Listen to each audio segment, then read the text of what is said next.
para tentara pemilik gajah. Naam, siapa dia? Dia adalah tentara yang datang dari Yaman, beragama Nasrani. Beragama Nasrani. Diketuai oleh raja mereka, yaitu Abrahah. Rajanya adalah Raja Abrahah. Tujuannya ingin menghancurkan Ka'bah. Dan ceritanya berawal dari Abrahah yang membuat sebuah gereja besar, gagah, dibuat di Yaman. Dan setelah jadi gereja yang kokoh, tinggi, besar, gagah, tinggi, disebut dalam riwayat saking tingginya kalau orang melihat pecinya jatuh. Sampai jatuh peci. Saking tingginya dia bangun gereja. Gerejanya orang Nasrani, tempat beribadatnya orang Nasrani. Nah, setelah jadi bangunan yang gagah itu, Abrahah mengajak orang untuk datang ke gerejanya setiap tahun, daripada mendatangi Ka'bah. Dan Ka'bah pun ketika itu bangunannya sudah tua, sudah ya bangunan keropos, sudah mulai keropos bangunan Ka'bah waktu itu. Karena di zaman dari zaman Nabi Ibrahim nggak rubah-rubah, entah berapa tahunnya. Disebutkan bahwa bebatuannya sudah mulai ada yang jatuh-jatuh Ka'bah itu. Jadi Abraham membangun bangunan sangat megah. Andai dia membangun saja dan selesai, maka mungkin ya berdiri bangunan megahnya itu, namun dia melampaui batas. Dia menyuruh orang-orang untuk datang setiap tahun ke bangunannya itu. Seruannya itu membuat orang Arab marah, membuat orang Arab nggak senang, karena tujuannya adalah menyaingi Ka'bah. Dan orang Arab adalah orang yang benar-benar memuliakan Ka'bah. Sampai ada beberapa orang anak muda yang usil. Ada dua riwayat disebutkan oleh Imam Ibnu Katsir dalam tafsirnya. Sebahagian mengatakan beberapa orang pemuda masuk malam hari dan membakar sesuatu di gerejanya Abrahah. Dalam riwayat lain tidak, beol. Jadi pemuda itu buang hajat di gerejanya Abrahah. Padahal dia sudah bangun megah-megah,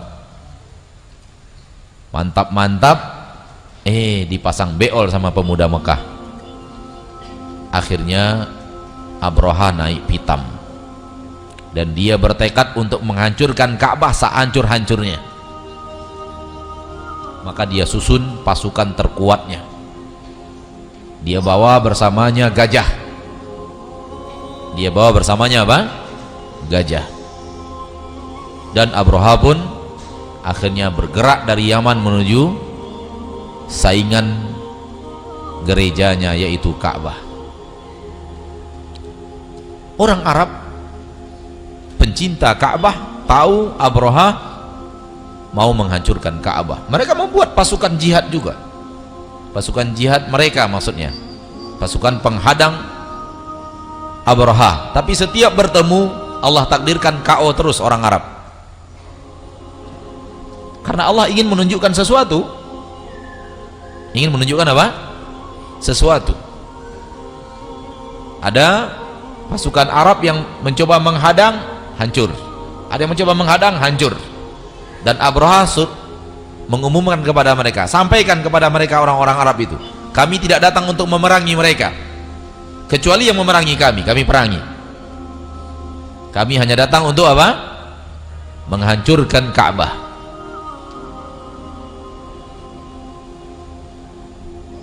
Ada beberapa pasukan yang mencoba menghadang 2 atau 3 pasukan Arab, dan semuanya hancur, luluh lantak di hadapan pasukan Abraha.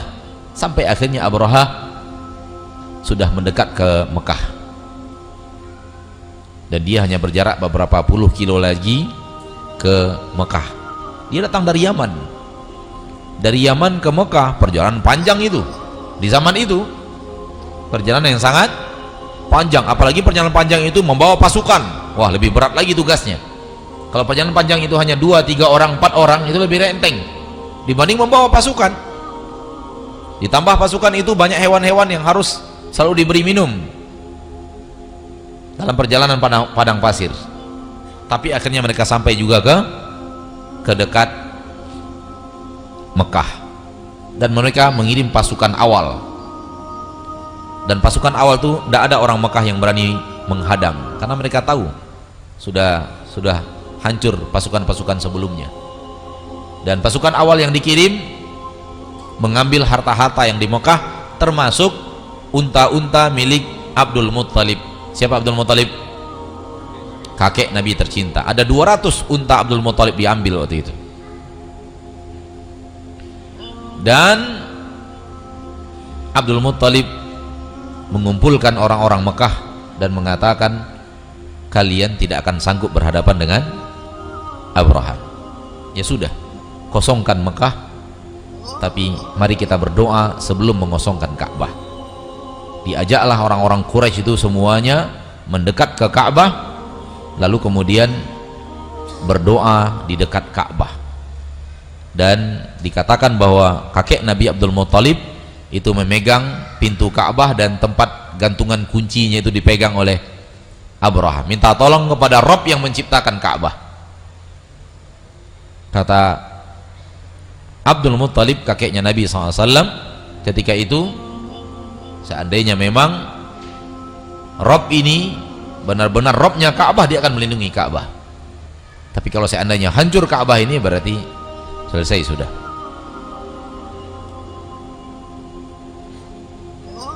Jadi mereka mengadakan tipu muslihat, kaid, tipu muslihat atau makar, atau semacam program penghancuran Ka'bah. Dan program penghancuran Ka'bah itu yang dikenal oleh Allah sebut dengan kaid, tipu muslihat. Sesuatu yang tidak benar yang mereka lakukan.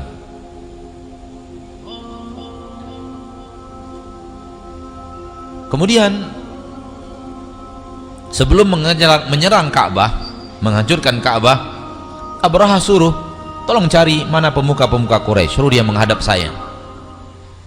Dan di antara yang datang ketika itu adalah kakek Nabi Abdul Muttalib. Abdul Muttalib disebutkan perawakannya itu sudah menunjukkan perawakan orang yang orang yang, tolong sebutkan, bantu saya,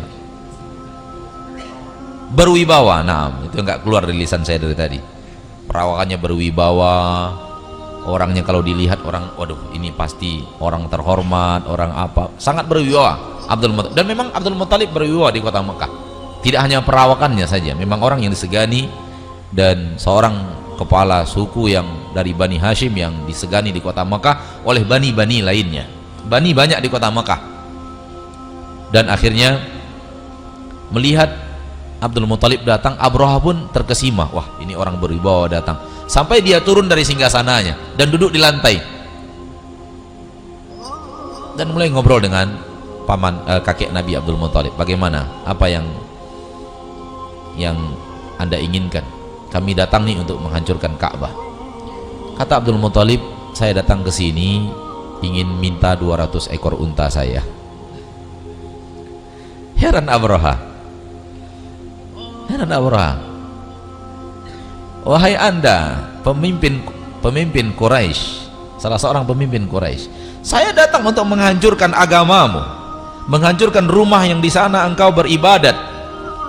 Saya menghancurkan, ingin datang, kamu datang untuk minta unta, kok aneh sekali gitu. Disitulah Abdul Muthalib mengeluarkan kata-katanya yang terkenal, saya yang punya unta, rumah itu ada yang punya dan dia yang akan melindungi, bukan saya. Ini kata-kata Abdul Muthalib, kakek dari Nabi kita tercinta Muhammad SAW. Saya minta unta, ya iya saya yang punya unta saya. Adapun rumah itu bukan saya yang punya, dia ada pemiliknya, dan pemiliknya itu yang akan menjaganya dari kamu. Abraha mendengar kata-kata Abdul Muthalib itu tersenyum apa? Tersenyum cemeeh gitu. Apa cemeeh bahasa Indonesia apa sih? Hah? Ngejek, ngeledek lah, senyumnya ngeledek. Masa iya sih kira-kira begitu? Apa benar? Ya, kata Abdul Muthalib, yang itu ada tuannya sendiri, dia nanti akan menjaga. Ya sudah, selesai. Sampai saatnya Abdul Muthalib pulang dan diberikan kepada Abdul Muthalib 200 ekor unta yang sudah diambil oleh pasukan Abraha. Karena Abraha tidak ingin berperang, dia hanya ingin menghancurkan Ka'bah. Akhirnya dia pun mulai bergerak. Ketika dia mulai bergerak, ada yang aneh dengan gajahnya. Kalau menghadap ke Ka'bah, dia duduk. Bagaimanapun diusahakan untuk ditarik, disuruh berdiri, nggak mau dia. Diarahkan ke tempat lain, tegak, jalannya nggak jalan biasa, jalan sambil sedikit berlari gitu. Gajah kan berlari kan nggak kuat kali kan, dia kan setengah berlari, dia nggak berlari gajah itu. Beda dengan berlarinya unta atau berlarinya kuda gitu. Kalau gajah kan nggak seperti itu. Ya berlari gajah lah. Jadi kalau dihadapkan ke arah lain berlari dia. Tapi kalau diarahkan ke arah Mekah, duduk dia. Tidakkah engkau melihat apa yang Rabbmu perbuat, apa yang Rabbmu lakukan terhadap pemilik gajah? Karena gajah adalah makhluk Allah. Allah yang menyuruhnya melakukan apapun yang mau dia lakukan, Allah yang mengizinkan dia melakukan apa yang ingin dia lakukan, Allah yang memudahkan baginya, dan dia kenal siapa Rabbnya. Dan dalam keadaan heran seperti itu, ada apa dengan gajah inilah, ketika itu datang burung, datangnya dari arah laut. Dari arah laut berarti dari arah Jeddah. Sekarang ini laut adalah arah Jeddah. Dari arah situ datangnya burung-burung berbondong-bondong. Masing-masing burung membawa 3 hijaratan min sijil. Satu diletakkan di cakar kanan, satu diletakkan di cakar kiri, satu diletakkan di paruhnya. Burung yang kecil-kecil membawa batu-batu kecil yang lebih besar sedikit dari hummus. Hummus ya sebesar ini kira-kira, ya sebesar biji jagung, besar sedikit dari itu. Kacang tanah, ya udahlah kacang tanah dah. Ya pokoknya dikatakan lebih besar dari hummus. Hummus kira-kira sebesar jagung, bijian jagung. Lebih besar sedikit dari itu, ya udah kacang tanah. Itulah bebatuan yang dibawa oleh burung-burung tadi. Burungnya berbondong-bondong datang. Dan ketika burung itu datang, melempari mereka dengan batu-batu yang tadi sudah dibawa oleh burung, ya. Dan ternyata batu-batuan itu bukan batu, namun tanah liat yang sudah dipanaskan. Jadi dia masih panas-panasnya, ya, panasnya luar biasa, sehingga disebutkan kalau masuk ke kepala orang turun lewat duburnya, saking panasnya. Tentu batu yang sudah dipanaskan siap untuk menembus tulang belulang manusia. Jadi bukan panas sekedar panas saja, panas yang tidak bisa dihadang oleh tengkorak manusia. Jadi kalau dimasukkan ke sini, jatuh gitu, batu itu kena kepala, itu turun di dubur. Akhirnya apa? Akhirnya ya kayak daun dimakan ulat. Pernah lihat daun dimakan ulat? Bolong sini, bolong sini, bolong sini, bolong sini. Itu akibatnya. Akibat apa? Akibat terkena sijil tadi, batu yang sudah dipanaskan atau tanah liat yang sudah dipanaskan itu. Bolong-bolong badan gajahnya, bolong-bolong badan manusianya. Akhirnya mereka berlarian, berhamburan fi tadlil.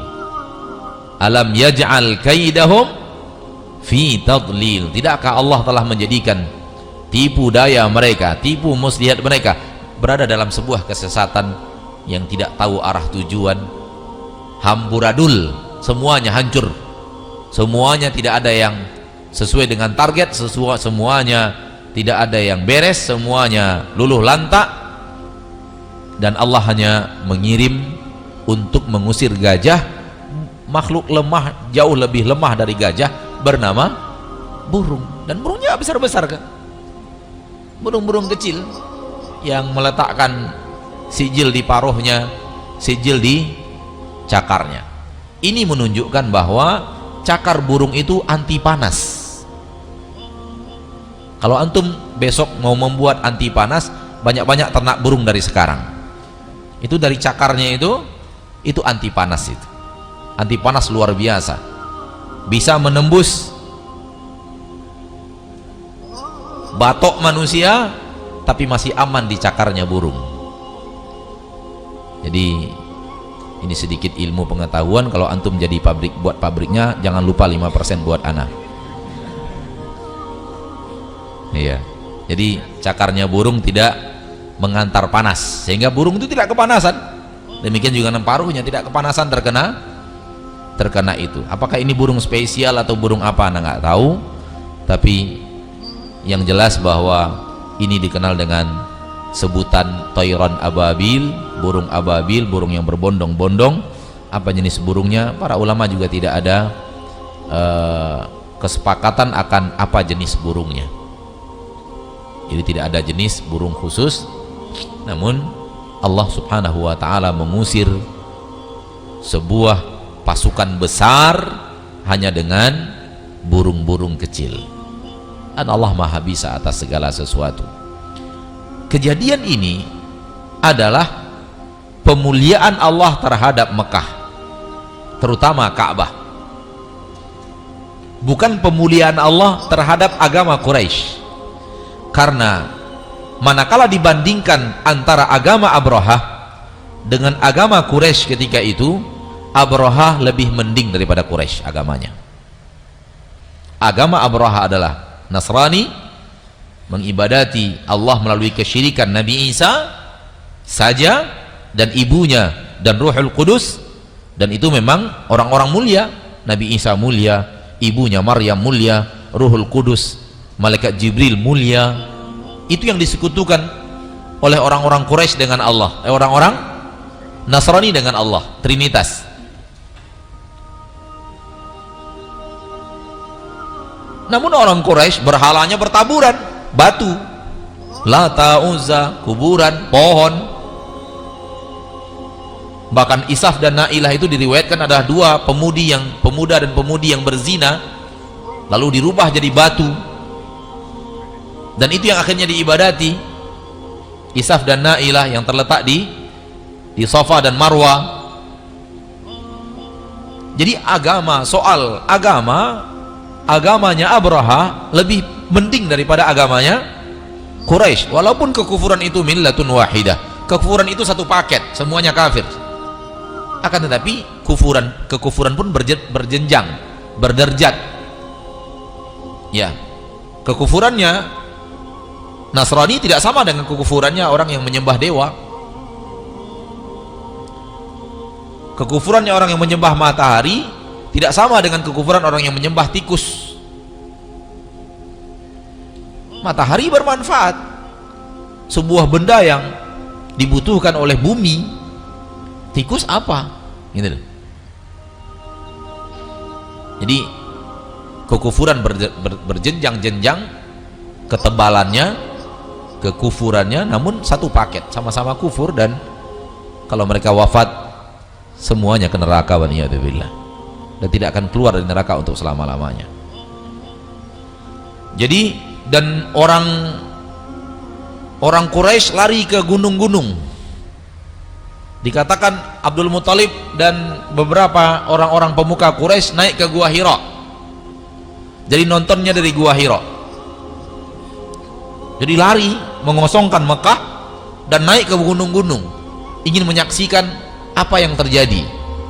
Abraha sudah bergerak dengan pasukannya yang tidak terbendung, dan acara pembunuhan Abraha dan pasukannya melalui burung-burung yang Allah utus ditonton rame-rame oleh Quraisy dengan dari tempat yang tinggi. Dan disebutkan sebelum keluar mengosongkan Mekah, ya, mereka berdoa kepada Allah Subhanahu wa ta'ala, dan doanya orang yang musyrik kepada Allah menjadi ikhlas di saat sangat-sangat kejepit, di saat sangat-sangat mepet. Itu akan hilang berhala-berhala itu. Mereka hanya mengarah kepada Allah, pada Allah saja. Jadi orang yang berbuat syirik kepada Allah di saat mepet, betul-betul kepepet, seluruh yang selain Allah yang mereka sekutukan dengan selain Allah akan hilang. Mereka benar-benar mengarah kepada Allah yang satu, alias ikhlas dalam doanya. Dan itu yang terjadi kepada Quraisy, termasuk kakek Nabi kita tercinta Muhammad SAW ketika itu. Doa mereka benar-benar ikhlas kepada Allah. Dan itu berulang-ulang di dalam Al-Quran Allah sebutkan, orang-orang musyrik itu kalau sudah kepepet, mereka da'awullaha mukhlishina lahuddin, mereka berdoa kepada Allah, mengikhlaskan kepada Allah doa mereka itu. Dan kita disuruh untuk mengikhlaskan doa kepada Allah tidak hanya waktu kepepet, tapi setiap berdoa, ikhlaskan hanya kepada Allah Subhanahu wa ta'ala. Ma'asyiral muslimin, ma'asyiral muslimat, rahimani wa rahimakumullah. Disebutkan juga di dalam tafsir Ibnu Katsir bahwa setelah terkena bebatuan itu, yang terjadi berikutnya, tubuh-tubuh mereka ini mudah copot gitu. Tidak hanya sekedar berlobang-lobang, tapi tangannya tiba-tiba jatuh, tangannya tiba-tiba jatuh, dari engsel kakinya tiba-tiba putus. Apakah efek panas dari bebatuan yang tadi ada? Dan itu juga yang menimpa Abraha. Abraha berlarian sampai di suatu tempat copot sebagian anggota tubuhnya, sampai suatu tempat copot sebagian anggota tubuhnya, sampai juga di akhirnya di Yaman itu bagaikan anak burung yang baru lahir, utuh gitu, habis tangannya, habis kakinya, habis. Di situ dia mati. Balik sampai juga ke Yaman Abrahanya, dan Raja Abraha yang terkenal dengan pasukan besarnya mati dalam kondisi anggota-anggota tubuhnya berguguran, sampai pada titik terakhir bahwa dadanya itu tiba-tiba terbuka, keluar isi daripada tubuhnya, dan itu yang membuat dia bertemu malaikat maut.